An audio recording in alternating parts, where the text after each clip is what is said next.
Hi hello नमस्कार. तर स्वागत आहे तुमचं माझ्या चॅनल मीनूज फूड वाईन्समध्ये.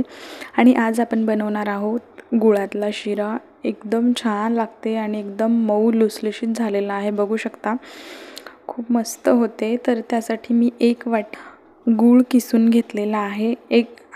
तुम्ही ज्या वाटीने प्रमाण घेतलेलं आहे त्याच वाटीने सगळं काही मेजरमेंट करून घ्यायचं आहे. तर त्याच वाटीने मी इथे 2 वाटी पाणी घालते. 1 वाटी गूळ आणि 2 वाटी पाणी घालायचं आहे. आणि हे गूळ मेल्ट होईपर्यंत छान असं मिक्स करून घ्यायचं आहे. लो फ्लेमवर करायचं आहे सर्व. हे बघू शकता गूळ असा छान विरघळलेला आहे पाण्यामध्ये. तर हे आपण एका बाजूला झाकून ठेवूया जेणेकरून ते पाणी गरमच राहील, थंड होणार नाही. आणि त्याच बाजूला इथे मी कढईमध्ये 2-3 चमचे तूप घातलेला आहे. त्याच वाटीने मी इथे 1 वाटी रवा घेतलेला आहे. ते रवा घालते आणि छान असं या तुपामध्ये भाजून घ्यायचा आहे रवा. लो टू मीडियम फ्लेमवरच भाजायचा आहे. याला 3 ते 4 मिनिट आरामात लागतात रवा भाजण्यासाठी. मस्त सुगंध येईपर्यंत छान असा खमंग भाजून घ्यायचा आहे रवा. आणि हे गुळातलं पाणी जे आपण बनवलं होतं ते पाणी थोडं थोडं घालून घ्यायचं आहे.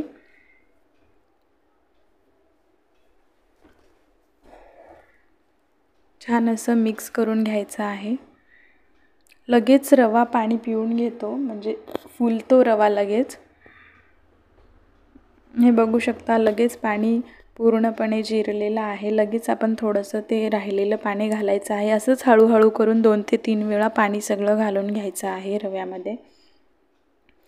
आणि छान असं हे हलवून घ्यायचं आहे.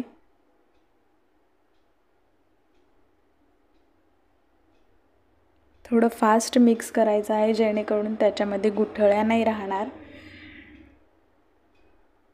तुम्ही अशा पद्धतीने एकदा ट्राय करा, खूप मस्त लागते. इथे मी वेलची पूड घेते. तुम्ही घरची पण वेलची पूड टाकू शकता. थोडीशी वेलची पूड घालायची आहे आणि चांगलं मिक्स करून घ्यायचे. वरतून थोडे मी बदामाचे काप पण घालते. तुम्ही तुमच्या आवडीप्रमाणे ड्रायफ्रूट्स घ्यायचे आहेत. आणि थोडासा नारळाचा किस पण घातलेला आहे मी वरतून. आणि चांगलं असं मिक्स करून घ्यायचं आहे. तुम्ही ड्रायफ्रूट्स हे तुपामध्ये भाजून पण घेऊ शकता आणि असे पण घालू शकता तुमच्या आवडीप्रमाणे. बघू शकता किती मस्त दाणेदार आपला शिरा तयार आहे. एका प्लेटमध्ये छान असा सर्व करून घ्यायचा आहे. खूप मस्त लागते आणि खूप टेस्टी, लवकर बनते. मस्त गरम गरम सर्व करायचं आहे. वरतून थोडेसे बदामाचे काप घालायचे आहेत. बघू शकता तयार आहे आपला गुळातला शिरा. खूप छान लागते. आणि तुम्हाला जर माझ्या रेसिपीज, माझे व्हिडिओज आवडत असतील तर प्लीज माझ्या चॅनलला लाईक, शेअर आणि सबस्क्राईब करा. थँक्यू.